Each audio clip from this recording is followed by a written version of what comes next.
Coming up next on the Filthy Rich Cleaners podcast. Anybody who feels stuck at their revenue point, maybe you're far past 10,000, but you're still at a sticking point. These are the things that can help move that needle. From your first dollar to your first million, welcome to the Filthy Rich Cleaners podcast, presented by ZenMade.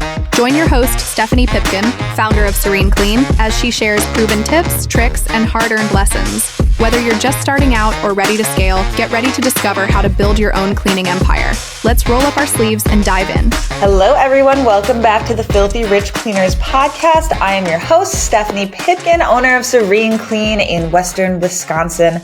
And today is a dreary Monday morning. It's about 7:30 a.m. when I am recording this. And on Mondays, we have our full team meetings every single Monday morning without fail. If you are not doing team meetings, that should be a big priority in the new year because it does wonders for the culture, for nipping issues in the bud, and for everybody to actually spend time and get to know each other. It's a huge cultural strength is having those team meetings. And if you're like, Stephanie, I can't do team meetings. We're all out cleaning. Well, yeah, we have lots of people who don't make it in person. So we host it virtually. I just do a Zoom meeting. They all jump in and listen and talk while they're driving to their jobs, or maybe, they're getting their kids ready or whatever they're doing. They're at least listening and being involved, and then they can just jump on. So we do probably over half of the people in our team meetings are virtual. So team meetings are great. So I always look forward to that on Monday mornings. But I thought I would hop on and record a quick little episode based on a great post I saw this morning in the ZenMade Mastermind. And if you are not a member of the ZenMade Mastermind group on Facebook, highly recommend. You don't need to be a ZenMade customer to be part of that group. You can just join. Anybody can join. And it is a wealth of knowledge from all different people in the cleaning industry at all different sizes of businesses, which is super helpful. I've been in that since I opened. And so you can literally, if you click on my name, you'll go back and see my original posts, asking questions and trying to figure out how do I bid this commercial account and all of that stuff. Cause I didn't know what I was doing. Not that I feel like sometimes I know what I'm doing now, but still, I know a smidge more, and that's why we are here. So this post is from Cassie, and her post was curious to learn from those who have scaled their business from 10,000 revenue per month to 20,000 revenue per month. What were your main areas of focus when growing your business, and what helped you get past that 10,000? So this video and podcast is going to be super relevant to anybody who feels stuck at their revenue point, or maybe you haven't even opened yet, or maybe you're far past 10,000, but you're still at a sticking point. And these are the things that can help move that needle. But I would say especially relevant for those under, $20,000 to $30,000 a month. These are the things that I did in order to grow very, very quickly. And Serene Clean is, I would say, fairly unique. And we took some really, really giant leaps and bounds. And you'll see that within those first couple of years, especially, we've kind of leveled out now because my focus has much more been so on sustainability and making everything as high quality as possible, and being very particular about the types of customers that we take on so that it makes sense, and really focusing more on increasing profit as opposed to just sheer revenue. Because obviously we could do that, but is it going to be the best choice customers is more the focus now. But in the beginning, it was let's get those numbers up, right? Let's grow it, because I was in the trenches, just like most of you are in the trenches. And what I mean by the trenches is you are cleaning and you are doing everything else too. And that is a terrible, awful place to be, where most of us have to go through that if you are not using independent contractors. And even if you are using independent contractors, that has its whole host of problems. So we took giant leaps and bounds. And to get out of the trenches quickly, I needed to increase revenue. And so for the first year and a half, I was maintaining my full-time job. I was cleaning on the nights and weekends, and I was doing all of the administrative work, everything that had to be done. So this meant I was cleaning clients' houses, going to the bathroom, responding to other clients to get them pricing, or checking in on other employees who were probably not showing up or doing a terrible job. So it's a bad place to be. And so the goal is to get out of there, to get the revenue above the point where you can start to delegate, get yourself out of the field, et cetera, et cetera. So I don't need to explain this to you guys of how painful this point is, because you're probably in that point. So these are the things that I did looking back, and I actually did pull the numbers because I was curious. And so when we made this leap from 10 to 20,000. So, to give you reference points, Serene Clean opened in April of 2019. It was just me. By November of 2019, we hit that 10K mark. So that was 7 months into business.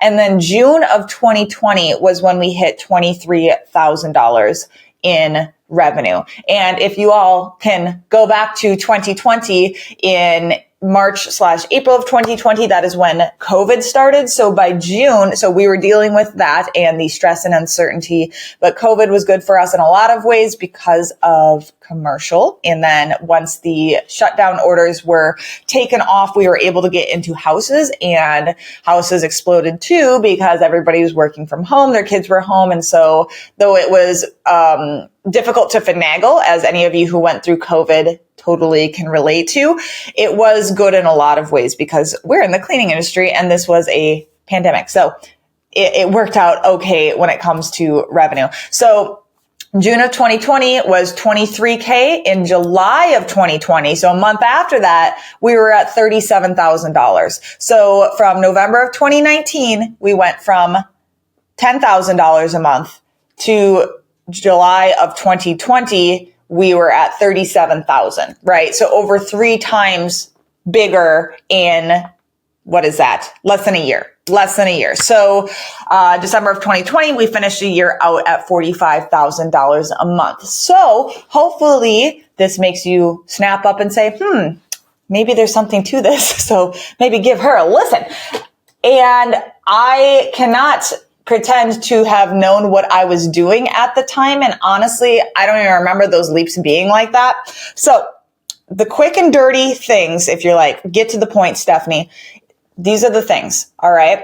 It was getting social proof, and I'll go into that, getting commercial accounts and focusing on quality and getting a hiring system in place. Those are the 3 things I just want to mention. And I could do a whole entire episodes about all of these topics, but I'm trying to keep this one to a short one. So number 1, you need to be getting Google reviews. If you are doing all of your reviews on Facebook or elsewhere, Yelp, whatever, wherever people get reviews, you need to be getting Google reviews. And side note, you need to have a website to point people to, but you gotta be getting Google reviews, because people who are searching for cleaning companies are going to be going off of quantity and quality of reviews when they are making the decision to even reach out to people. If you are getting 3 leads a week from word of mouth or Facebook, you could be tripling that by getting Google reviews, because people are searching online for cleaning companies. Think of when you go and search for a restaurant. Are you going to look at the restaurant that has, hundreds of 5-star reviews? Or are you going to look at the one that has 3 from a year ago? Right? Point made, I would hope. So are you going to get to 100 reviews today or tomorrow? No. But can you get a review this week? Yes, you probably can. And so that was the goal I set for myself, was get 1 Google review a week. That was the goal. And if you get more, that's great. But just creating that habit of asking and leaving behind review cards. So all of our cleaners leave behind a little card that I designed on Vistaprint, super cheap. And it just explains and links to where they can leave the Google review, and the cleaner can actually walk them through. And to get your cleaners to ask for reviews, all you need to do is pay them every time they get a review that mentions their name. So we pay our cleaners $5 per positive review when the review mentions their name. And so that incentivizes them to ask for reviews, because otherwise it's just benefiting you and not them. So it needs to benefit the cleaners. Other than that, you just need to be bold and ask for reviews at every single instance that you talk to a customer and they're happy. That is a chance. That is the most likely time that they're going to give you a review, is when they have expressed satisfaction and excitement with your service. So that's the time you go in for that kill and ask for the review. Second part of social proof is going to be video testimonials. If it's taking you a while to get video, or to get Google reviews rather, and that traction is taking a while and all of your competitors have a ton of Google reviews, the way you jumpstart and jump over them and leap ahead is getting video reviews. These things are worth their weight in gold. I know I say that all the time if you have paid attention to any of my content before, but I will continue saying it. Video reviews will give you things that nothing else can give you, because there is nothing more compelling than seeing a real live customer in your area who has used a service and describing it themselves, and not coming from the company. It's coming from another customer. So video reviews are worth their weight in gold. I know that those are hard to ask for, but when I say those are one of the main reasons we were able to get people coming to us asking for quotes and whatnot, was because we had these video reviews, and we put them on our website, we put them on Google My Business, and we put them on Facebook. So those three areas is where we put those, and they are worth their weight in gold. So the other part of video reviews is people ask, how do I ask for those, Stephanie? What do I say? So I just send an email, a text, or ask in person if I am at the cleaning, or if my cleaners are feeling real jazzed up, they will ask for it. But usually it's going to be coming from the office, because the cleaners don't like to ask. And pretty much what I say is, I ask them three things, or we are going to ask them three things in the video. So I say, would you be willing to do a 1 minute long video review, that so we can show other people in our community about our services? We would so appreciate it. And these are the things I'm going to ask you. I'm going to ask you what your name is, how long you have been using Serene Clean, how did you hear about Serene Clean, and why would you recommend Serene Clean to other homeowners in our area? And so telling them in advance, whether that be in the email, in the text, or verbally in person, is going to allow them to feel less nervous and know exactly what's going to be asked of them. So there's no unknowns. And they may say no. Totally fine, right? They'd be like, oh, I really don't want to. No, thank you. Okay. Most people are going to say no to this. That doesn't mean you stop asking, because they are so valuable. If you had 10 video reviews on your website or Google My Business, I guarantee your leads would probably double or triple or even more if you're not getting any leads, right? So it's going to be so impactful. It's really, really worth it. Side note, just a little tactical thing. Make sure your phone is horizontal in landscape instead of vertical, so that the videos look more professional instead of having black bars on the side. So just a little tip there. So getting those video reviews is going to be huge for you. Okay, next thing is going to be getting commercial. So this is a whole nother can of worms, I know, but when I talked about those numbers earlier of going from like 10,000 to 37,000 in less than a year, and so early on in the business life too, right? Because again, we opened in April of 2019. By July of 2020, we're at 37,000, right? So just over a year, we got to nearly 40K a month. And commercial is one of the biggest reasons for that, because this is simply a numbers thing, guys. And I know a lot of you are like, Stephanie, I can't do commercial. I thought that too until I started doing it and realized it's just like cleaning houses, except easier, and we make more money, and they have us come more often, and it's easier to manage because it's not somebody's house. So commercial is so, so wonderful. And honestly, I got one of our first commercial accounts, one of the biggest ones actually, just a couple months into business, and they found me on Google.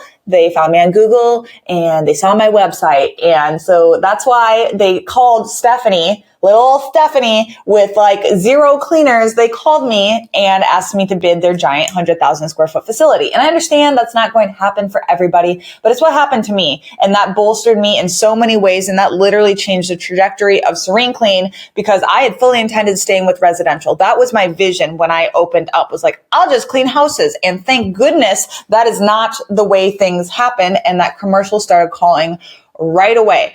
Those commercial accounts, think about how many houses you would need to clean, how many clients you would need to get to make $5,000 a month in revenue.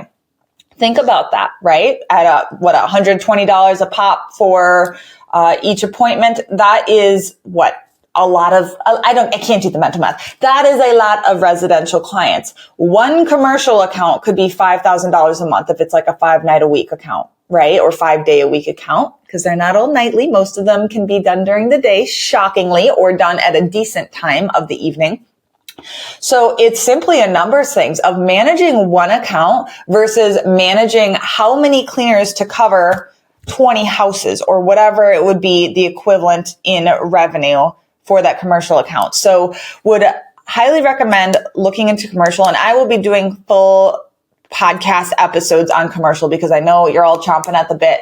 In the meantime, before I can get to that, there is a YouTube video that I did recently that talks about transitioning from residential to commercial. We will link that in the show notes so that you guys can go watch that. There's a ton of stuff in there. So commercial is one of the biggest reasons. By that $37K amount, we had, I think, five night a week accounts. So those were giant leaps, and that allowed me to really skyrocket quickly, hire quickly, get administrative help quickly, and get things off of my back. It doesn't mean I stopped cleaning, but it also allowed me to then leave my full-time job, which was a huge weight off the shoulders, obviously. And then finally, getting a hiring system in place, because once you start getting these leads rolling in, you need to be able to staff them, correct? And so group interviewing is going to be one of the game-changing things that you can do, especially in the beginning when you do not have the bandwidth or time to schedule a bunch of interviews and have nobody show up. Because that's what happens, is the majority of people do not show up to interviews. And most of you have experienced this if you have tried to hire anybody, is that 75% of the people don't show up. And then of the 25% that show up, maybe only 10% of them are quality candidates that you would actually consider hiring.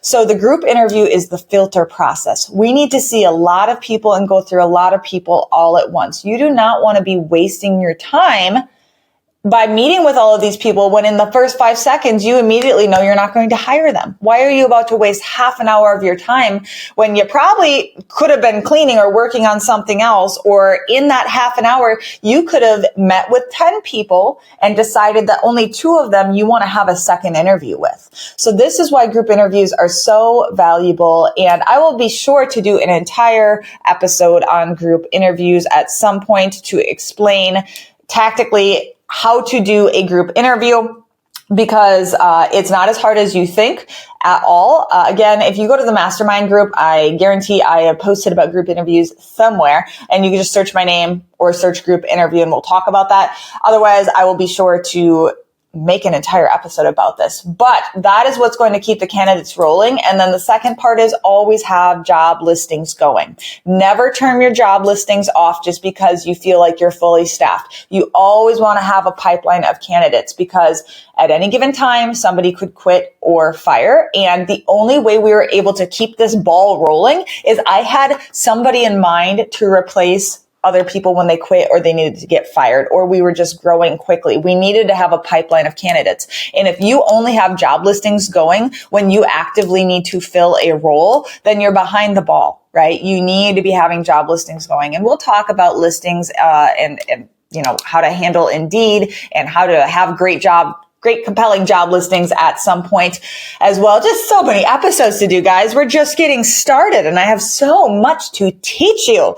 But that is going to be my third point, is going to be the group interview process, and always have job listings going so that you have candidates rolling in at all times for you to consider. So those are the 3 topics that we're going to cover in today's episode, guys, that are going to get you over your sticking point, whether that be getting you to your first 10K, getting you to 20K, or getting you beyond 20K a month.